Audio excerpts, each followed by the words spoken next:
I, 29 female, have been with my partner, 31 male, for a little over 5 years, living together for 4. When we moved in, we set up what we thought was the perfect financial system to keep things fair and avoid fights. One joint account for rent, bills, groceries, and anything else we share, and then 2 separate personal accounts for whatever we want to spend on ourselves. The idea was simple. The joint account is for our life together, and the personal accounts are for our own stuff. Hobbies, nights out with friends, treats, splurges, whatever. We even talked about it like, this way, neither of us has to feel guilty if we want to buy something just for ourselves. And honestly, it's worked really well. I'm more of a saver, so my personal account has built up a decent cushion over the years. My partner is more live in the moment with his spending, so his personal account tends to run lower, but it's never been an issue because, well, it's his money and his choice. We've never had a set rule about informing each other before making a purchase from personal funds. Sure, we tell each other about big buys sometimes because we're excited, but it's more sharing for fun, like, hey, I finally got that new guitar. Not a requirement. At least, I thought it wasn't a requirement. Until last week, when I bought something I'd been dreaming about for literal years and found out my definition of personal money apparently isn't the same as his. When we first moved in together, we were both so determined to do money right. We'd each had past relationships where money caused tension, him with an ex who maxed out a shared credit card, me with a guy who insisted on splitting every single thing down to the penny, even though we lived together. It was exhausting. So we came up with our 3-account system. Joint account, rent, utilities, groceries, streaming services, takeout we order together, pet costs. My personal account, my own spending, savings, fun money.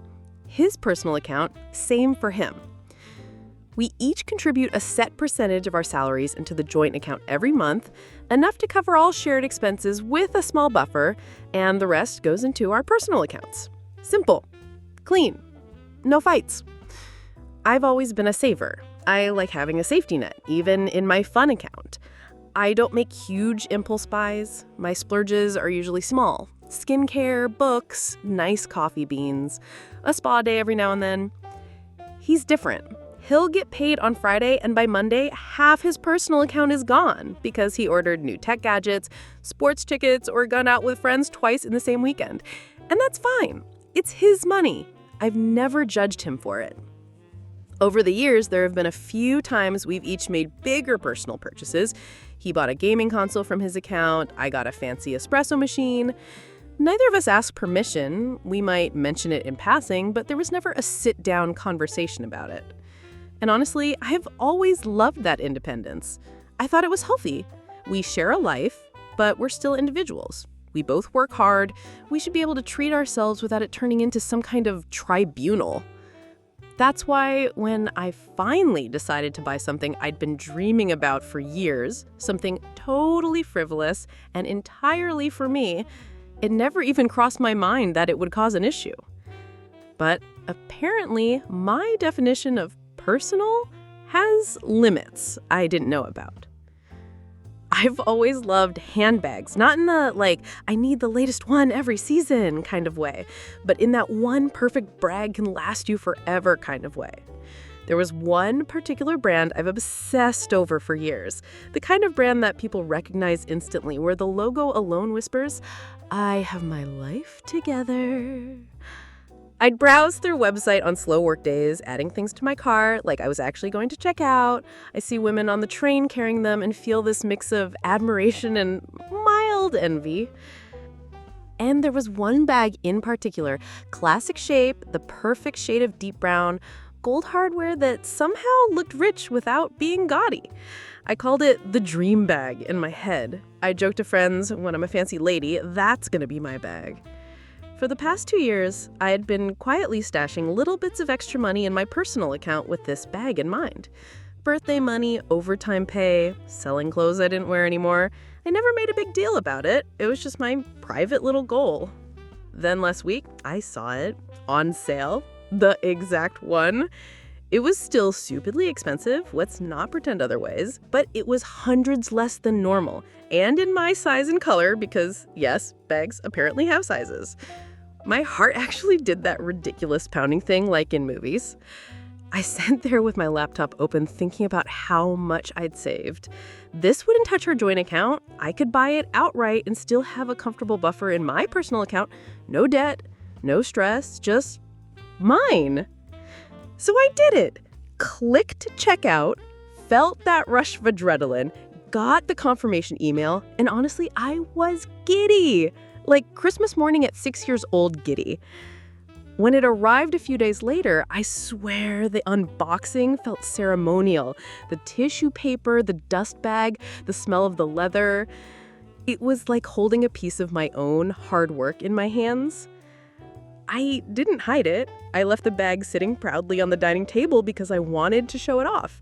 I thought my partner would say something like, "Wow, nice, treat yourself." Instead, the look on his face when he walked in wasn't admiration. It was something else. He came home from work, dropped his keys in the bowl by the door, and was halfway to the kitchen when he noticed the bag on the table. He stopped mid-step. Not in like a, "wow, I'm impressed" way, more like he'd just seen an unexpected bill in the mail. "That's new," he said, eyebrows going up slightly. His voice wasn't loud, but it wasn't warm either. I grinned, holding it up like Vanna White showing off a prize.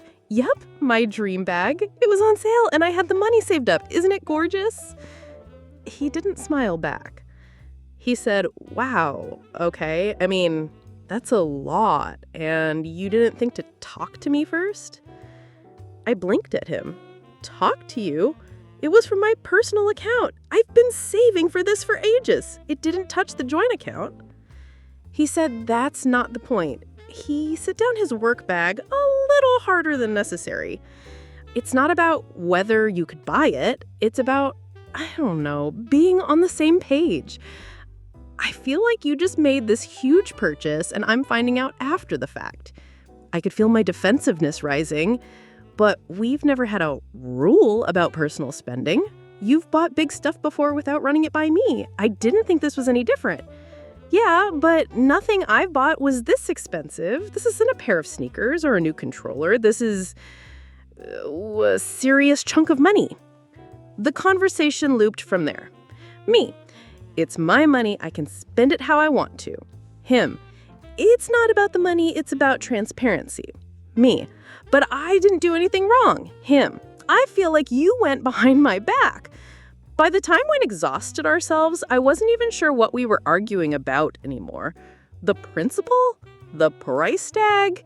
Some unspoken expectation I didn't know existed. We went to bed without really resolving it. He stayed on his side, scrolling on his phone. I lay there staring at the ceiling, half angry, half guilty, wondering how something that was supposed to feel so joyful had turned into this. The next morning, things were fine, but not fine.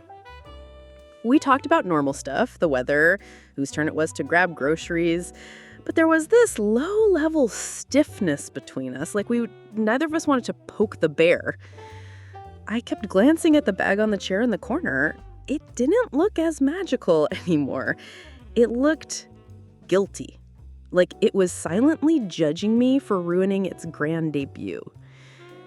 For the next couple of days, he didn't bring it up directly, but it kept slipping into conversations sideways. Like when we were watching TV and an ad came on for a fancy watch, he'd mutter, "Guess some people have money for that."